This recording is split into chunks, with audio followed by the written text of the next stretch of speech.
feel like I'm losing my mind. Is everybody in the world blind?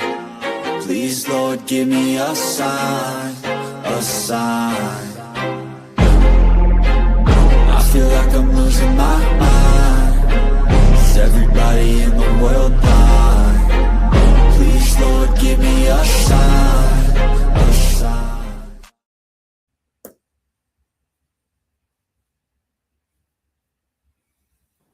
Welcome to episode 10 of the Total Apex Sports Podcast. I am your host, Brandon Ellis, the assistant site expert on Total Apex Sports. I have the site expert with me tonight, Justin Rempe.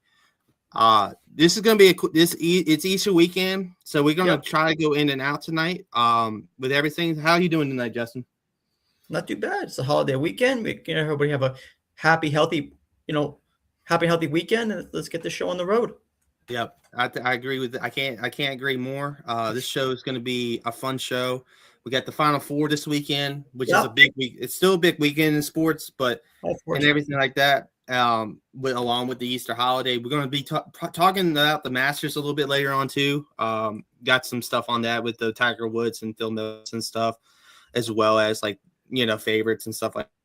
We won't talk long on it, but we're going to spend time on it, and also the ABS. The ABS has been a success and everything. So let's get started and with the Final Four tonight. As the show is getting started, I think the first game in the women's is tipped off. The South Carolina UConn, I believe, is the first game up tonight. Yep, 7 p.m. Eastern.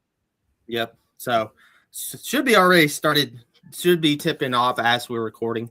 And then UCLA Texas is the second game tonight in the women's Final Four. This is UConn's tournament to lose, I think, the way they've been looking all tournament and everything like that. Do you agree with that sentiment, Justin? Oh yeah. Keep the undefeated season going back to back. Tough game against South Carolina. It's going to be tough tonight. Always good. Staley. It's always they always have good programs. Yeah. But I agree. Like you said, it's UConn's tournament to lose. There's really no way around it. There's no question about that. Yeah, for sure. I mean, also, I think UCLA provides a bigger threat than South Carolina does if UCLA beats Texas, just because of bets and what they can do in the post. That's true. Provide that mismatch a little bit that what UConn has had some struggles with in size this year, but I still think Gino is going to cut down the nets again for back-to-back, which leads into the men's Final Four.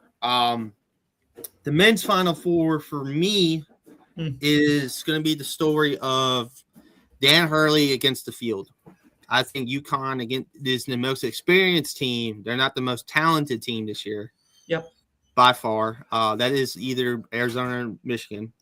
But the coaching, the players that have Final Four experience, like Carbon, the senior center, senior power forward, and then the Reed has also been on the team for a while. And then you can't count out on Dan Hurley coach team. The Illinois game is interesting though too, because Illinois' offense has been the best in the country one of the best in the country all year. It should be a fun that one should be a fun game. The UConn Illinois game. I think, but the game of Saturday night is going to be Arizona Michigan. No question. That's going to be I think that's going to be a bloodbath kind of a game, back and forth. What are your thoughts on Arizona Michigan, real quick, Justin? Yeah, like you said, I had Michigan before the tournament. Michigan is just so big. There's the whole team's like 6'10". The whole team they're humongous. But it's going to be a great two great teams. Like you said, you can't cut out UConn, but probably I think it's like last year in football, the NFC Championship game where Rams Seahawks. That was kind of like the winner, like the Super Bowl or like the championship game. I like those teams, but you can't cut out Hurley. But UConn, they're not even that. It's not even UConn's best team. They're not that talented. They're not. They got people, but UConn. I mean, Arizona and Michigan have such talented people.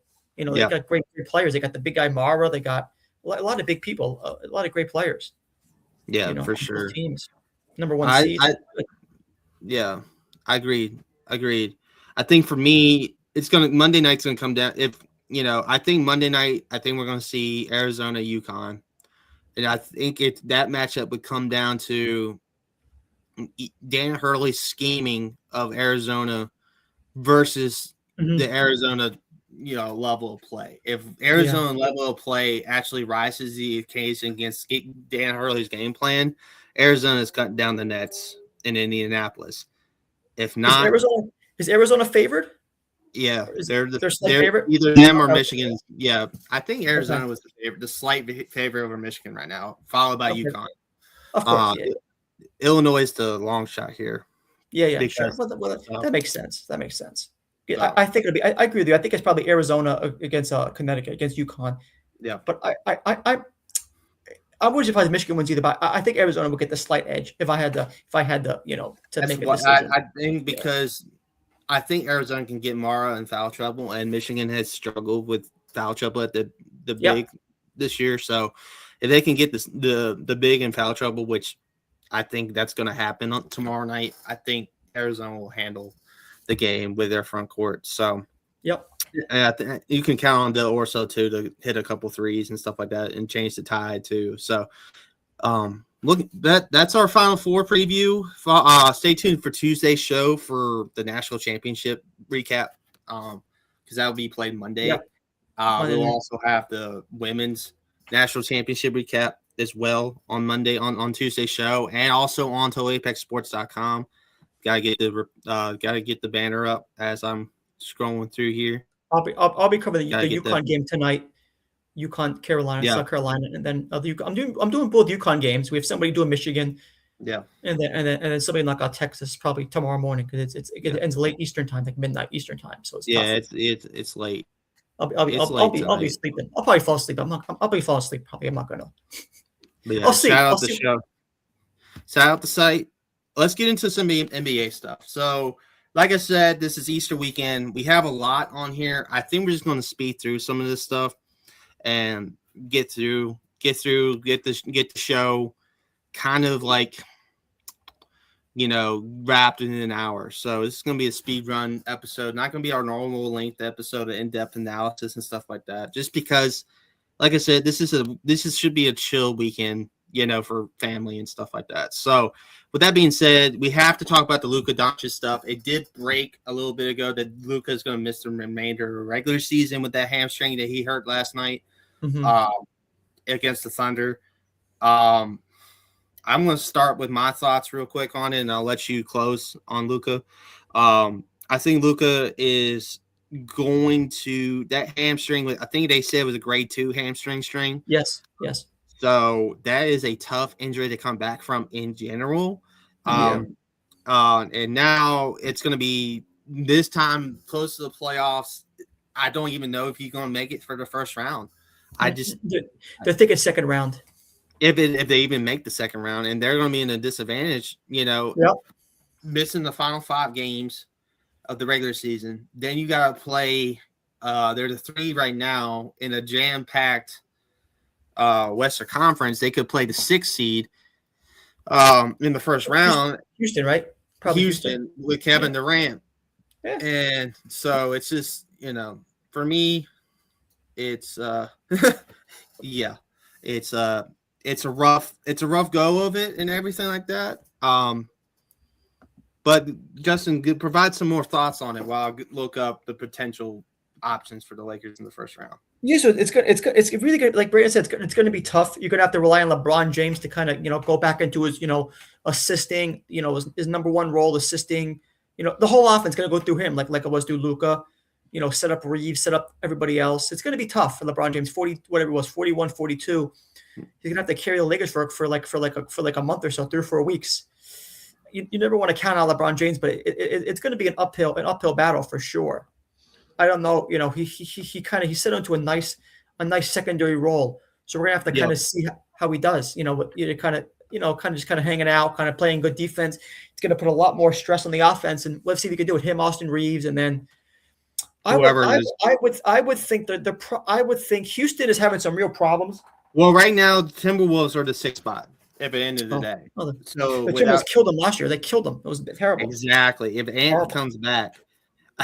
If Ant comes back from this knee swelling or whatever, the knee soreness, and is the same Anthony Edwards that he has been this whole regular season, And the Lakers don't have Luka Doncic. Yeah, I think the Minnesota Timberwolves will win that series, and I would I would happen to bet on that. Now, if it was the Rockets, if it was the Rockets. On the other hand, I think the Lakers could get through that series because the Rockets this year have been a kind of a fluttering team up and down because they don't have a point guard. And I think in a 7-game series in the playoffs, you need a good point guard to navigate through some of these tough stretches in half court. And I just don't think Reed Shepherd's the answer at point guard right now. No, not yet. So I think if the Lakers drew the Rockets, they can get to the second round without Luka Doncic, but they would need Luka Doncic to pull off some magic against a good, healthy Luka Doncic against like the Spurs or the Thunder. Or depends on what matching up and stuff like that. And it's going to be a tough situation. I think for me, the Lakers last night also proved this too. They're not the same level as the Thunder or the Spurs right now in the West. Even with Luka healthy, they were still down big in that game last night. Oh, yeah. So it sucks that he went out in the first half, but at the same time, like Luka wasn't going to salvage that game once they were down big anyway. So I just think, and that was really last night was the first night in a long time the Thunder had their best lineup too. When you really think about it, from top to bottom. So and J-Dub and SGA in the backcourt, along with Lu Dort, Chet, and Hartenstein, that's the preferred starting five of OKC Thunder, and they finally got them all back healthy. So the Thunder are back healthy. I think that's a dangerous proposition. I know some talking heads on the bigger networks have the Spurs winning it all. Looking at you, Kendra Perkins. But at the same time, I do think the Spurs are a legit threat to the Thunder this year, but I think the health was like was key getting Jalen Williams back. So we'll see. We'll see when it comes to late May what will happen there. But let's get into the Anthony Edwards stuff with the 65-game rule. Now, Luka's not going to be on the first team now. And it's probably not going to be – Ant's not on the first team now. There's a lot of players – Cunningham. A lot of players that have been on first team this year that deserved it, but because of injuries and then 65-game minimum are not getting it. Do we need to tweak the 65-game rule to get it to get this fixed? Because this is a problem. I get why they did it. If the low management, but you like Luka has a legitimate injury. He's not he's going to be out. He's not just resting. He's had a serious injury. He hurt himself, and then Cunningham has a collapsed lung. This is serious stuff. Yeah. And then Edwards has a real thing. I would know the commission, they have to make like an edict or what, I don't know what the word is, like a one-time thing, and say like we're gonna, but that's the thing, every year, you got legitimate problems, you have legitimate reasons. Yeah. And then So I don't know what the list is going to look like for first team. I don't know what the all teams are going to look like. MVP is going to be SGA or Wemby regardless of it. I don't think this affects the MVP award as much this year. No, because Luka, he was never high enough. No, or it was Cunningham or Edwards or anybody like that. Never high enough.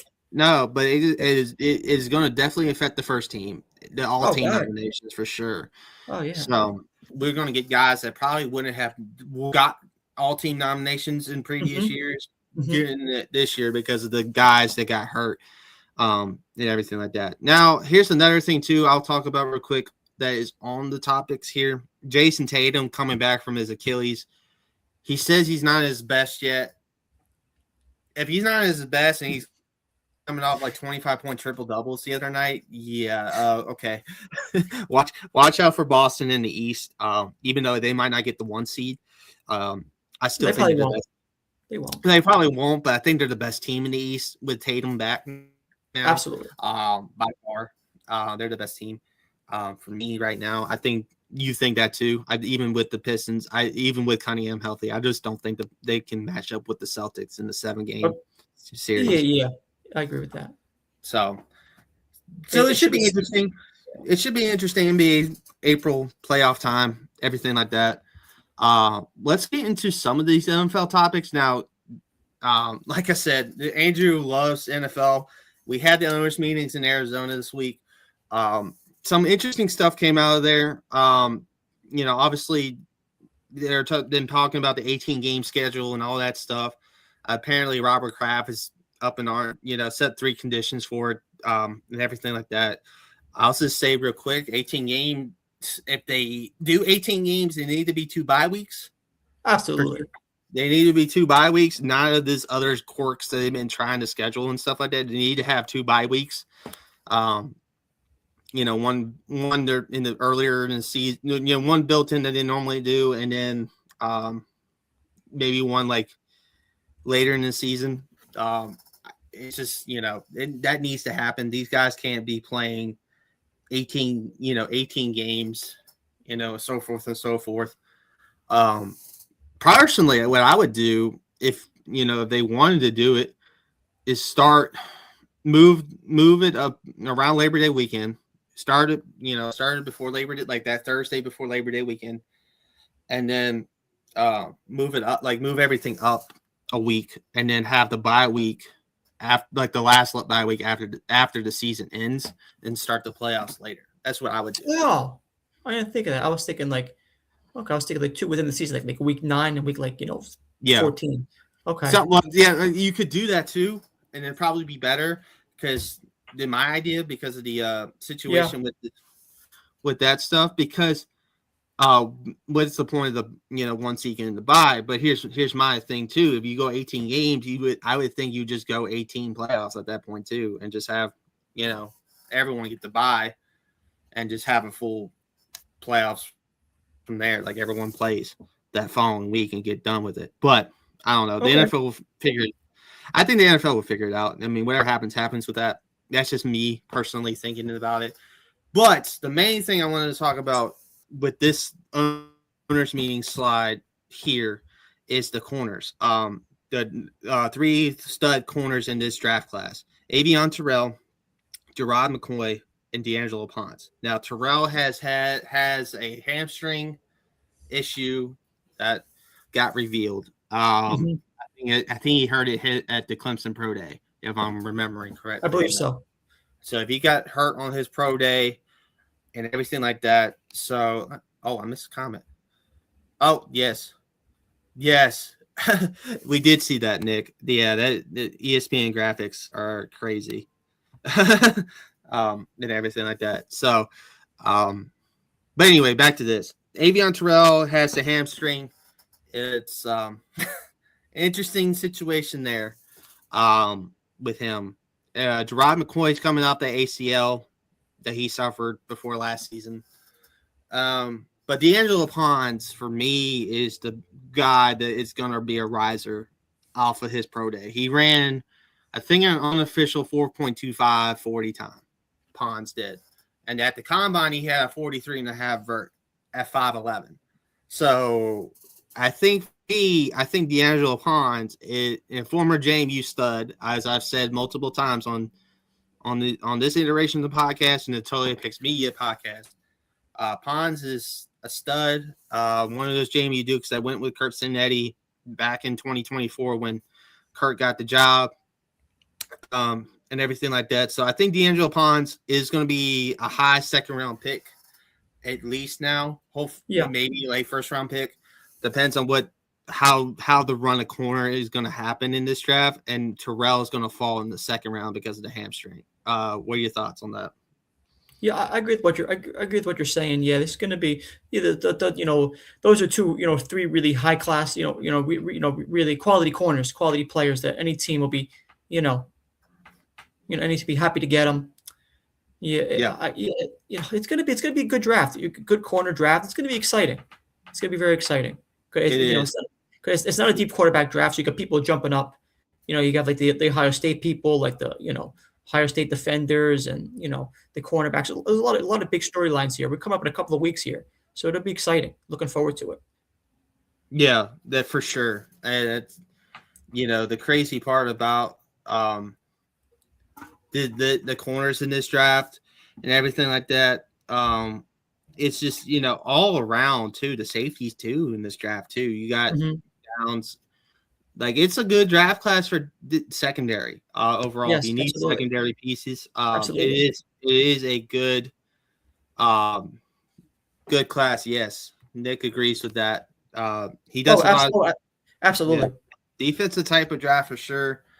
We'll see what happens with certain things too, leading up to Pittsburgh on the 23rd. He's not a big downs guy. Okay. I think you're more All right. Emmanuel McNeil Warren guy, Mr. Toledo safety. If I were happen to guess, which I wouldn't Okay. mind, because that dude is a stud too. Or the Thieleman guy from Oregon. Yeah. Oh yeah, I like him. Yep. Yeah. Or yes. Yeah. A lot. I look at the top 10 prospects. A lot of people here. Yeah. You A lot of good and then defense. Daly out of Texas Tech. Yeah.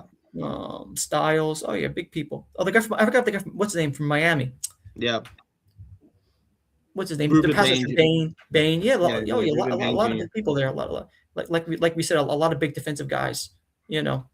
So that's that situation. I think too we should not talk about the temporary stadium for the Jags real quick. The Jags, the league owners approved the Jags having Orlando while the Jacksonville Stadium is going under the serious renovations they've been going through in 27 now. So that would be Orlando will be the home of the Jags for the 2027 season. I think that's good. That's the right play for Jacksonville until the new Jacksonville Stadium is finished, and everything like that. So that's a smart move there. Nick has one more sleeper for us. Cassius Howell from Texas A&M. That's a name to keep an eye on for sure. So and then one more thing on this slide, Justin, real quick. We got to talk about Vegas is getting into 2029 Super Bowl again. So they had the what was it? The 23 was it 20? No, yeah, 23 season 2024 played Super Bowl with the Niners and Chiefs at Allegiant that year. Smart. I think that's a smart play having it back in Vegas. Because that's what everyone's doing now with, shout out to Nick and his WrestleMania wrestling podcast with WrestleMania having back-to-back years in Vegas and everything like that. The teams that have been moving there, like the A's will be moving there soon. And, the Aces doing their thing, the Las Vegas Aces, and then the Raiders have, team into the NBA, maybe expanding to Vegas too. Vegas is going to be the big sports tourist. It's the biggest tourist, one of the biggest tourist cities in the country right now, and the tourism, the athletics are connect in that way. A lot of people want to go to Vegas to have a weekend there. Why not have teams there? So it's gonna be interesting for sure. But yeah, let's move on to the refs. So as we have been reporting all over everything on Total Apex Media, the refs are about to get replaced with replacement refs. Yeah, that too. I agree with that. It is a problem for sure. Tourism has declined, but that's true. Yeah, that is true. And then it's a big part of it, obviously. But it's still a big part of it with the money and all that stuff. But to get into this is the main. This is probably going to be our biggest part of the NFL segment here. This is important. This is important. There's a lot of stuff going on here. Yeah, a lot of stuff going on with this ref situation. So, one of the first women to ever officiate an NFL game is suing for reinstatement and damages from the league here. Robin, I can't talk right now. Robin DiLorenzo, that's her name, is suing the league to try to get back into the league for reinstatement. She has cited scrutiny, humiliation, and open hostility among the indignities she suffered from 2022 to 2025 as a league official. Yes, follow the XFL model with the refs and everything like that. So the XFL does the right thing here. So let me get into this case a little bit more too. So the lawsuit in the Manhattan federal court filed Friday sought reinstatement along with unspecified damages. Brian McCarthy, an NFL sports spokesperson, said in an email that DiLorenzo was terminated after 3 seasons of documented underperformance. So there's documentation apparently from the NFL side of it that she's underperforming as a ref. McCarthy's quote was, "The allegations in this lawsuit are baseless, and we will vigorously defend against them in court," he said. You can read, hopefully, I think do we have an article on this up on the site, Justin? If we do, if we don't, we might need to get. I'm not positive, to be honest with you. I'm not sure. If we don't, we should cover it. If we don't, so stay tuned for it later on our site, on the Total Apex Media site, and everything. But right now, I'm reading the ESPN story today, on it right now for the details, and it is crazy looking at this. It's a lot of stuff going on with the refs in general. And it's not good. It's not good for the league. No. Basically, this situation, if the end of, we'll see. We'll have updates throughout on the situation, of course, throughout either this podcast or the website as more developments happen, and everything like that. Obviously, we'll get the main story out here in a little bit too. Either, we'll put it, and communicate with our team and make sure one of them gets it out. But the main thing is, with this situation is the replacement refs. We remember the last time happened in the NFL, the Hail Mary. That was the last game in 2012. The Seahawks and the Green Bay Packers. The Hail Mary in the back corner, the left back corner, and Lumen Field. It was Century like at the time, but Lumen Field now. Back left corner, you might hear someone's in trouble. He might be picking up the audio from the fire trucks. Anyway, as we're going through that, Lumen Field, the back corner, it was Golden Tate, and I can't remember the corners. I think it was Williams for the Packers. Had simultaneously. I don't remember the guy. I remember the receiver, but not the defender. Yeah. They ruled it. What was it? They ruled it simultaneous catch, but it was clearly the defender caught it first, and Tate was grabbing it after the defender had it for Green Bay, and that call was called as the Hail Mary, and it brought back the actual refs. Now we're back here again before the 2026 season, 14 years later. And we can't get these refs full-time paid and everything like that. It is a debacle. They need to go full-time. They need to, we've mentioned it several times on this podcast alone since this topic has been talked about.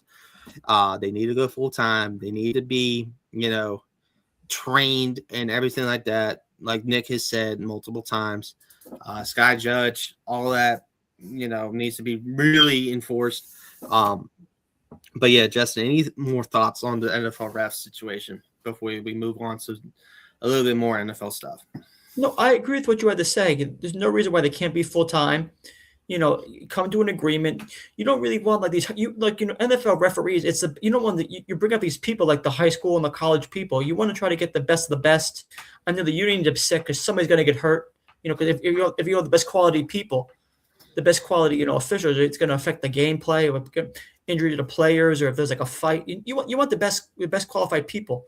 And I bring in the high school, the college, and these whatever lower division people, you're not going to get the best product. I know they're trying different kind of like a replay kind of extra more power, but you give the people what they want, make them full time, and then and try to get the best product out there. It's a hard job. Referee is a thankless job, but it's the best we have. They're the best of the world at the profession. You want to keep them, them employed and keep them working. You don't want to have somebody. Like something happens, like a Hail Mary, or like some guy blows out his knee because the referee, whatever, that does something is not proper to make a mistake and some guy hurts himself. It'll be unfortunate. I think for me too, I think there was one of the refs, I think one of the popular refs of the NFL the last couple of years was also doing a college basketball game. They need the money.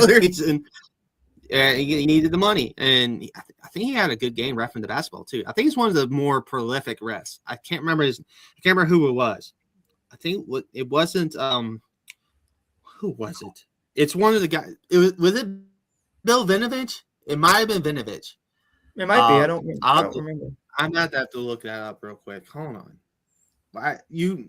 Keep on rambling while I look this up real quick. Yeah, but there's one referee. Like one guy, he's a principal. One guy was a lawyer. These people are working full-time jobs. And they're refereeing in the biggest league in the world, and they have to work like for the other 6 months they got to work like another It was Bill Vinovich. It was Bill Vinovich. Bleacher, like when it was a month ago, Bleacher Report had the thing out. It was one of the lower conferences, the C-Sun game versus it was a lower D1s, like a mid-major game that he was reffing. There's no reason to do it. Oh, I don't want to play the clip too loud here. Obviously copyright. UC Santa Barbara. I was just trying to see the other schools. So it was one of the West Coast schools, and everything. But yeah, no, it's crazy. Bill Vinovich repping college basketball in the prime of the tournament season is crazy. Make them full time. They're being cheap. They don't want to pay them. They got the money. They got more money than they got much money. The NFL. Yeah, and they didn't learn from it years ago, as we were talking about. So history's going to repeat itself. It's going to repeat itself. We'll see what happens. Hopefully, the NFL resolves it sooner rather than later. They probably got a couple of months, but things are coming up. It's already April, so things are coming quick. We don't have that. We have a couple of months, but still, we got to get moving. We got to get going. Come to an agreement. Also, thinking of things we got to get a move on with. Mr. Nakula. Gosh.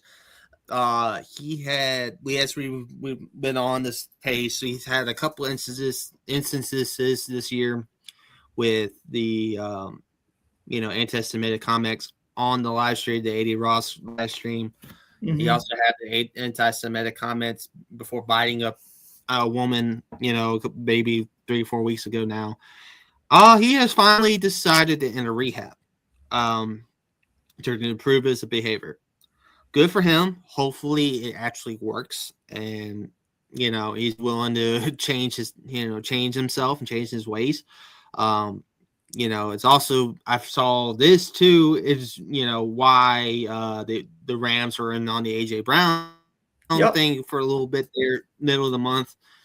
Maybe they knew about this Puka situation, and now it's come to a head. We've also said that too on the show. I don't know. I mean, I hate to bring up the AJ Brown stuff again. I also hate to bring up the Jalen Hurts stuff again. That happened this week. Because go ahead and read my articles on Total Apex Sports on the Jalen Hurts stuff. My thoughts on it.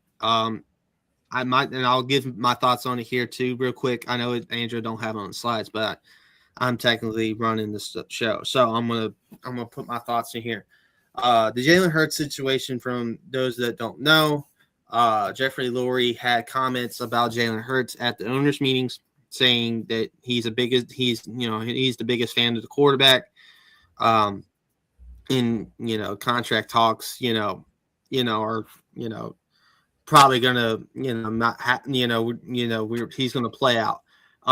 It was first reported by Jeremy Fowler and Tim McManus, who covers the Eagles for ESPN, that apparently Jalen was the one that called the four-verse play. I call I call cap on that front. I don't think he called the four-verse play. If you look at his reaction on the sideline when that play was being called, I think it's anonymous trying to save their self, and I think that anonymous person is down in Miami right now as a pass game coordinator. I don't know how Miami gave him that job, but anyway, Mr. Kevin Patullo. I think that's the anonymous source here. I that's just me. That's just my feeling on it. Obviously, I'm a Jalen Hurts guy. He's been one of the best quarterbacks in franchise history. Probably the most winningest quarterback in franchise history, getting into 2 and winning 1, and everything like that. And what happened to winning was the thing that mattered the most. But that's the thing about Philadelphia media market. Anything that happens in Philly is going to be out in the nation quick. Just look at the AI stuff in 02, the practice speech. Just look at that. That got really misconstrued, that situation, because of, his best friend's death.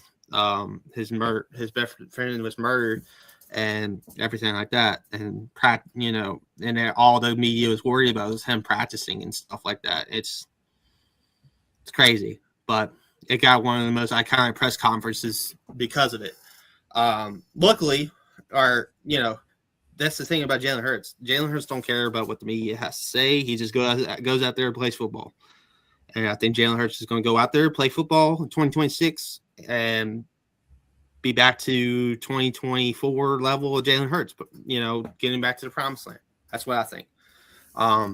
That's my thoughts on it, on the AJ Brown, Jalen Hurts stuff. I also think AJ Brown's going to be I think he'll be either a Patriot or Eagle, 50-50 at this point. We'll see after June 1st. That's, and I would, probably won't bring it up again until about June. We'll see what happens. But let's get into Michael Parsons' side of things too. This is an important development too. Apparently, with the ACL injury that Parsons suffered at the end of the last season, he's going to miss the first 3 or 4 games of the 2026 season. Justin, give me your thoughts real quick on the Parsons side of things. Yeah, to be honest, I didn't see this until recently. This is a new development, and it's tough. The Packers look like a great team until he got hurt, and they really ended with a whimper. So it's difficult. He's a heck of a player. So this would be a big blow for them, but hopefully he gets back healthy. ACL is a tough thing for somebody like him who relies on the speed and the whole cutting and the quickness. For a pass rusher, that's a big problem. So it's going to be a long road ahead. He's one of the best players in the league, so we need him healthy. All the fans want to see him. The Packers have a good team, but without Parsons, they can never reach their full potential. Exactly. And it's what happened. I think they would have won that Bears game in the playoffs if they had Parsons. I really do. I would agree with that. I agree with that. Yeah, 100%. I think they win that Bears game. I don't know what happens after that, but I think they win that Bears game. Yeah, we'll see. Maybe beat the Rams or not Rams. Maybe Seattle. I don't know if they would have beat the Rams. I don't know if they would have beat the Rams. I don't know if they would have beat the Rams. Maybe. Yeah. But for me too, this is an interesting thing. I know we have it on here. The Kirk Cousins side of things. Kirk Cousins keeps on getting contracts, man. I'm going to spin it. I mean, obviously, we don't think Kirk Cousins is going to be the long-term answer in Vegas. Does this mean Mendoza is going to ride the pine, as they say, to start the 2026 season? Do you think Cousins gets to start week 1? I think so.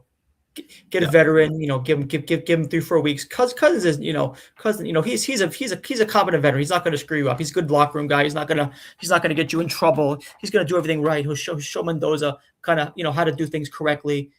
Put him on a good development, and then maybe, and then I would think maybe a couple of weeks, it'll be Cousins, and then they'll put the kid in. Then Mendoza will, get his chance. Yeah, for sure. And then the final thing we'll talk about NFL-wise here, the George Pickens situation in Dallas right now is muddy. Yeah,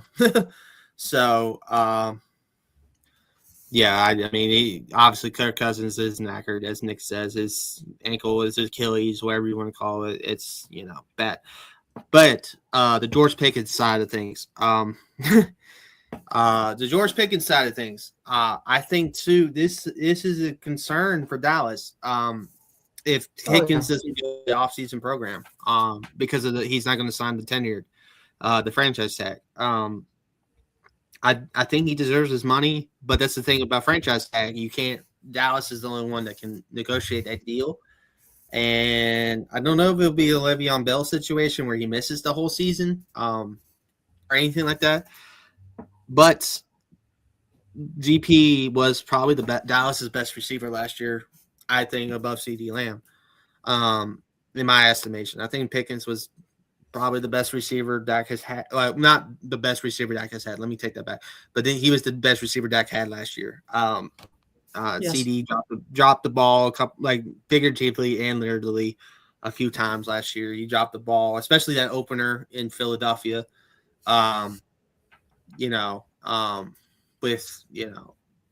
the 3 drops late, especially the one at the end. Both Philly games, when you really think about it, CD didn't have the best games against Philly, even though Dallas came back in the second one.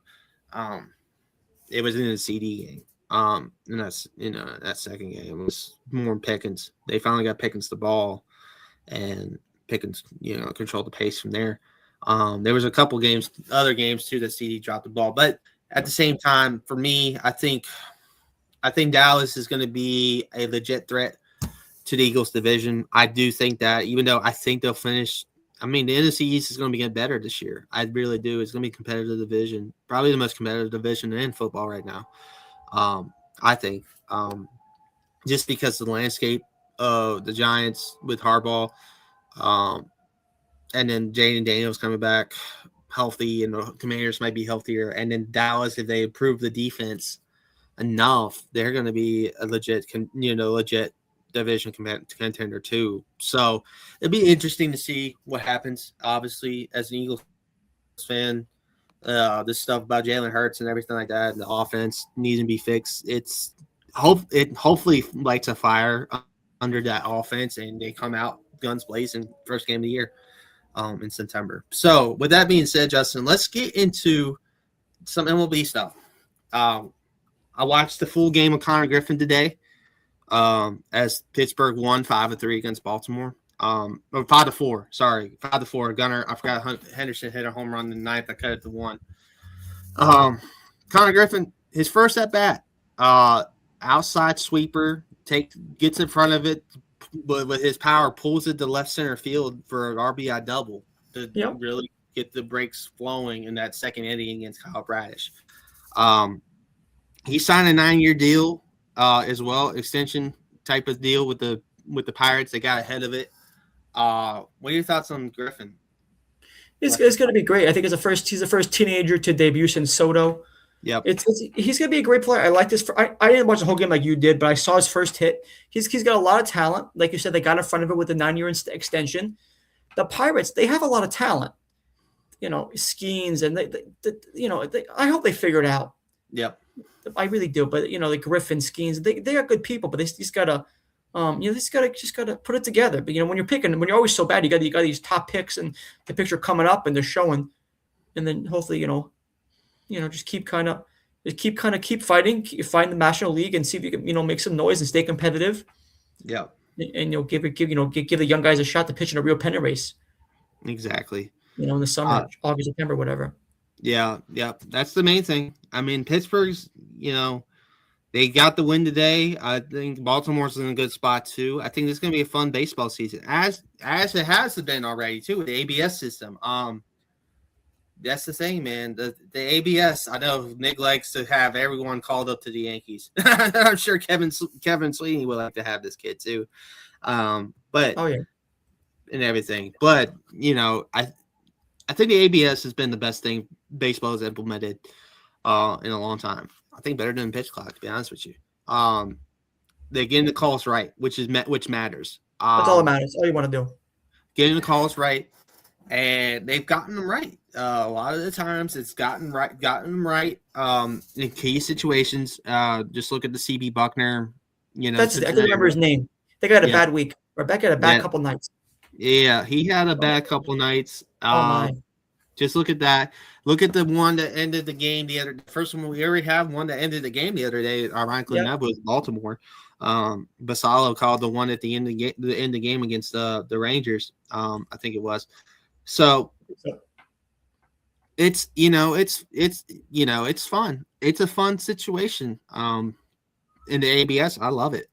I love it as a whole. I know we have the baseball podcast with Chris Brayton and myself, but I wanted to get my site manager, who was formerly an MLB content manager on the site before he got to his overall new role.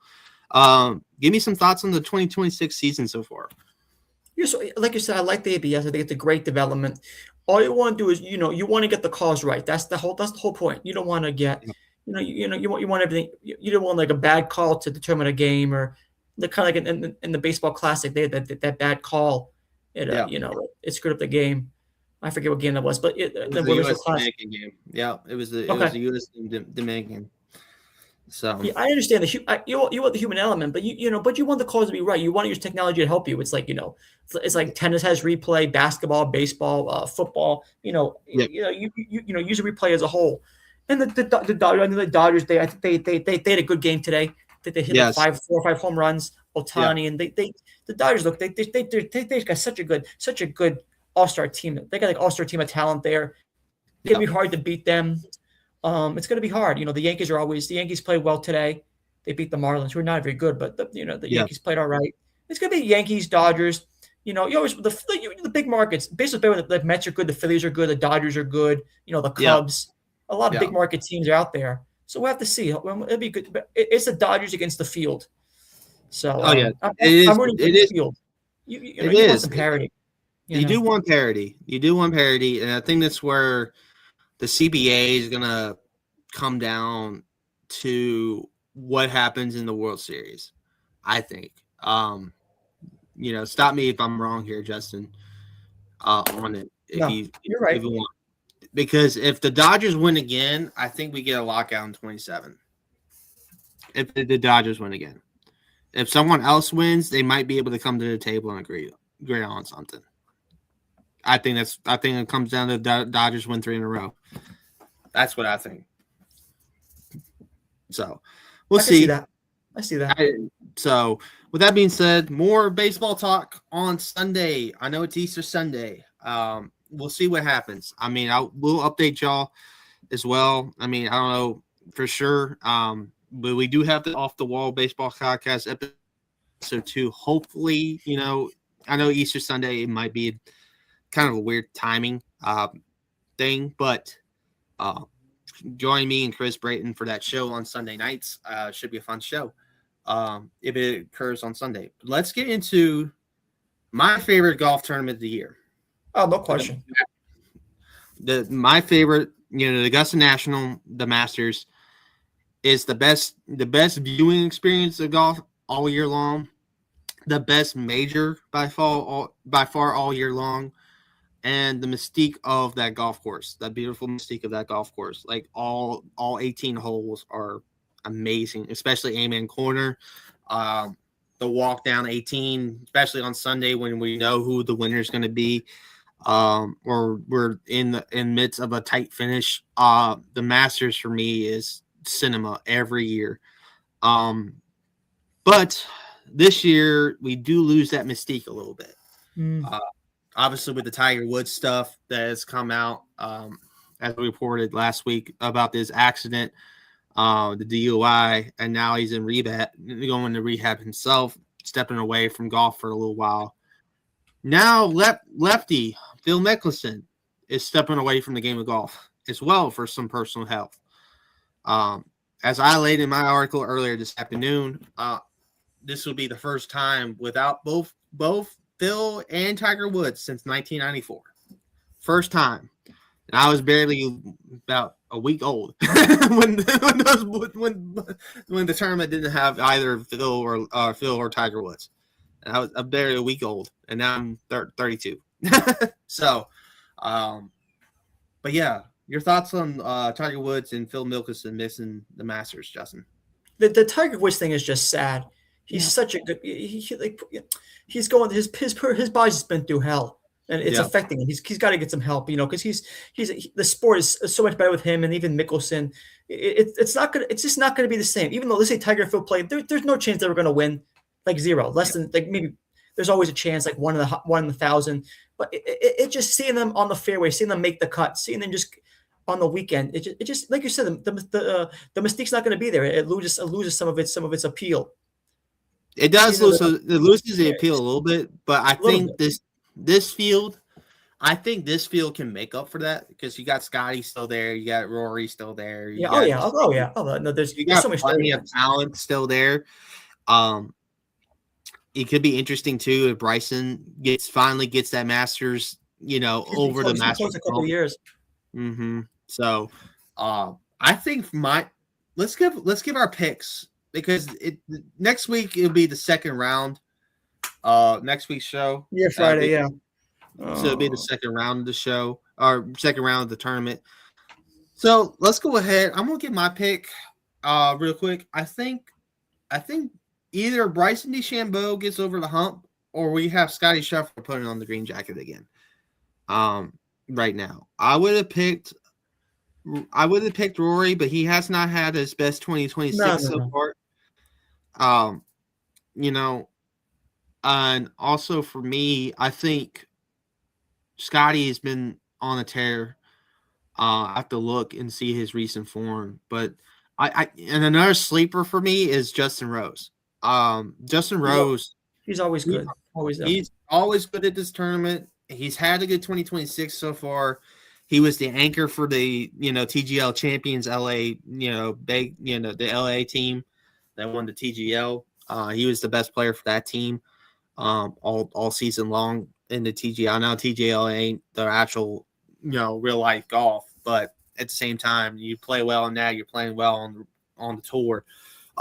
Rosie is probably going to be on top of things in Augusta again. So I gave some of my guys. But if I had to pinpoint one, I think I'm going to pinpoint Bryson. I think this is his year to actually pull it off, get off the hump, get off the schneid, and finally put it on the green jacket. What are your thoughts on that, Justin? Yeah, I'm looking at the odds. There's Scheffler, McIlroy, DeChambeau's fourth, Rahm is third. Rahm's also always good in this tournament. He's been playing well. He's been playing good on Live Golf. Yeah, but I haven't watched him as much as I used to. I like Scheffler's been playing. Scheffler is just he's a safe bet. Yeah, but I would like DeChambeau. He's been so close. Him and Rory went down to it. Down to the wire last year on Sunday. Yeah. I like DeChambeau. I like him personally. I like his, he's just a good guy. I root for him. I like Scheffler. I like DeChambeau. Yeah, Rose is always holding on for the older guys. Rose he's just steady. He's always going to be around. He's never going to shoot himself out. He's going to hang out. Yeah. Justin Rose. I think Justin Rose is playing the best golf. I think he could have an opportunity. Sucks we don't have Morikawa either. I think he's been hurt for a while. I think Morikawa, if he was healthy, would be a sleeper pick. I always wanted to see Ricky do well, but it never comes well for Ricky Fowler at the Masters. I don't know why. I think he has a game to play this course well. I really do, but it's somehow I don't know if it's the yips of the tournament, like the yips to this tournament getting to him or something like that. The mystique of the tournament getting to Ricky Fowler, but he just never steps up. Finishes, he always finishes outside the top 25 a lot of the time here at Augusta. Another name too.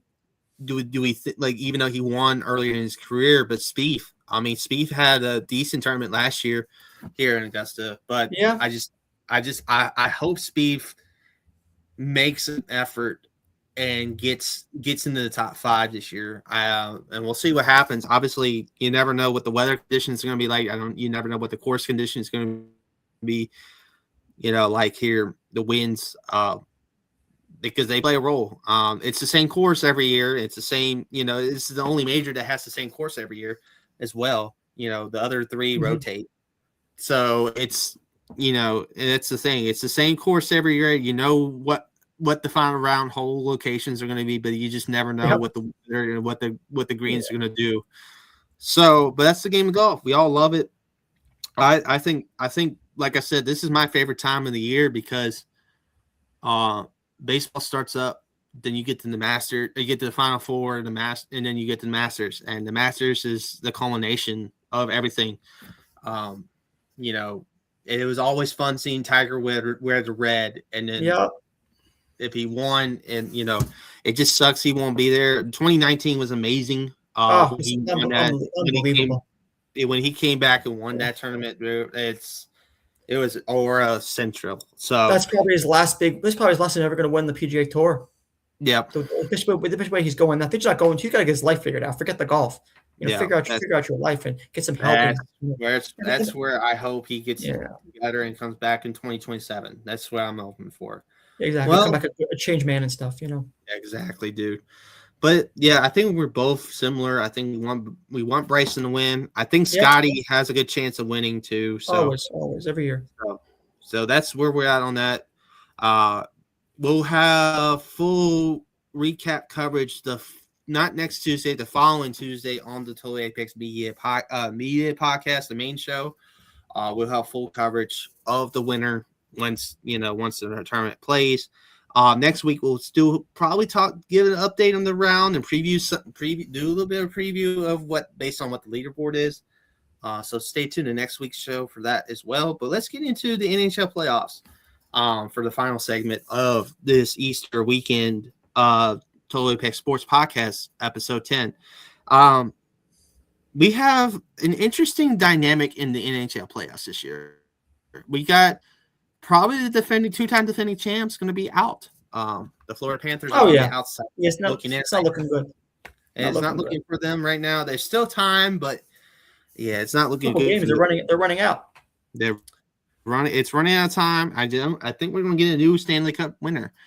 I really do. So that's that. I mean, we got teams like the Lightning back in here, the Avalanche. The Avalanche are really looking good right now. We got the Anaheim Ducks looking good right now too. Some interesting teams on here. When you look at the in depth of the Stanley Cup playoffs, but for me, I think the Stanley Cup will come down to the Avalanche and maybe either Sabres or shoot. Yeah. I like the Sabres. Sabres are very good. Sabres are very good. Yeah, but Nick is picking Lightning Avalanche. That's probably the safe pick.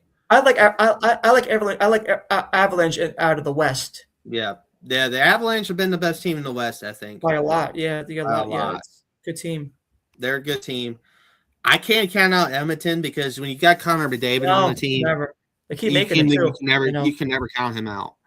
No. So Edmonton is a team to keep an eye on, for sure, in the Stanley Cup playoffs. Another team for me is, I think Sid the Kid's back, and I think Pittsburgh's been riding at a high, man. So it's possible that Pittsburgh might make a run at it in one of the last opportunities for Sidney Crosby. Yes. They're winding down. Yeah, he's almost. Yeah. So it might be an opportunity for this Pittsburgh Penguins team. Speaking of another Pittsburgh team to make a interesting run. Yeah. You also got the first place Metropolitan team in Carolina. The Hurricanes having a good season too. It's a lot of interesting parity that potential in the NHL playoffs this year. Wait to see what happens. Obviously. We still got a couple weeks left in the regular season. So, Nick brings this. They're an NBA Big Three team. They have three. Yeah, that's it. Yeah, I get that. I mean, that's the thing. But Edmonton last year, they're a similar team they were last year, and they made it to the final. So, the Panthers again. So it's just you never know what's going to happen in a playoff series, for sure. So. It'll be interesting to see what happens down the stretch of the NBA playoffs, the NHL playoffs, and everything like that. Any other thoughts on that, Justin, real quick before we go into the outro and stuff? No, I like what Nick said. I like the Avalanche out of the West. I like Tampa Bay. Like you said, Florida. The Panthers are not going to. I was looking at the standings. Their time is running out. It doesn't look like they're going to qualify. So I think Avalanche, it doesn't mean they won't be back next year. I think the Panthers will be back. I think the main reason they were out this year is because of the injuries to Chuck and a couple other players they have on that team. Yeah, it hurts a lot. Yes, I like the Avalanche out of the West. Then the East, I like Montreal. Not Montreal. I like Carolina's really good. I'm looking forward to it. NHL's plays. I like the NHL playoffs, so that's why I really lock in on it. Corey Perry's on the Lightning, and a lot of times Corey Perry makes it to the Stanley Cup final. That's the trend. It's like Will Smith and the Braves. Will Smith and relief. Exactly. Yeah, exactly. I forgot. Will Smith. That's a good comp. Yeah, that's a good comp there. Yeah, he's always around always around the World Series, always around it. You know? Yep, exactly. Well, with that being said, everybody, this has been the Easter weekend, episode 10 of the Totally Apex Sports podcast. As you know, as we wind down here, we're about to get to the socials and all that stuff. I'm gonna make sure I have the remember to like, comment, subscribe to here on YouTube for more Totally Apex Sports Totally Apex Media podcasts. Like I said, the wrestling podcast with Nick, myself, Jerry. We had a fun show last night. If you want to go back and watch that was a funny show. For a certain moment that towards the end of the show, and everything like that. Won't get into it too much. I won't spoil it. If you want to go watch it, go watch it. You have the Totally Apex Off the Wall baseball podcast with Chris Brayton and myself on Sunday nights at 7 as well. You have the gaming podcast with Molly as the host on Mondays. I think Musu is also on that, and Matt Oliver are also on that show with her. They have some fun times on that show. And then Tuesdays, you got the main show with Corey, Michelle, Molly, myself, and Andrew. All 5 of us, combine, the entertainment, gaming, sports, and lifestyle segments onto one show, trying to get in and out, like this one. And then Wednesday, they had the anime finally. They had the anime show come back, and I heard it went well and everything like that. I got a little bit of a shout out on that show. It was a funny thing. Thank you, Nick, for saying it was a good show. I'm glad you watched. Thank you. So, Justin, shout out your socials real quick. It's X at JRimp803 on the site manager of sports. Like Brandon said, a lot of good stuff coming. Final Four, women's, men's, NHL playoffs, baseball, NBA, Masters, other things too. I don't remember a lot of stuff. Then a lot of stuff coming up. It's keep tuned. And then, like Brandon said, Happy Easter. Thanks for spending some of your holiday with us. We do appreciate it. So happy to have you in. We appreciate your time. Yes. The main thing is Happy Easter to everybody. Happy Easter weekend. Happy Good Friday. This is a good weekend. Easter weekend is always a fun weekend in sports. Mm-hmm. Just because everything is wrapping, like certain things from the winter are wrapping up and everything is heating up in the spring stuff like baseball and the golf and all that stuff. So around Easter is when really the sports are really starting to be fun again, and we get the NFL draft in the end of this month too. Which forgot about that. Yeah, too. Stay tuned to our coverage on Totally Apex Sports for that. We will have coverage. We will have plenty of coverage. We'll have specific players articles and reviews. Have a few teams. We're not going to do what we did last year and try to get all 32 teams picked. No, we're not going to try to do that. If we had people great that want to cover that, we're in the process of hiring right now. If you want to write here for us, talk to Matt Brown. If you want to, only if you want to, of course. As I said, and let me get into my socials real quick. At 30 BLS on X, as you see there, BLS32 on Instagram, as well. Ellis Highlight Reel on TikTok and YouTube as well, and everything. And we're looking forward to doing more of these podcasts and stuff. Absolutely. And I just want to say this too: Easter weekend is a time to reflect on life.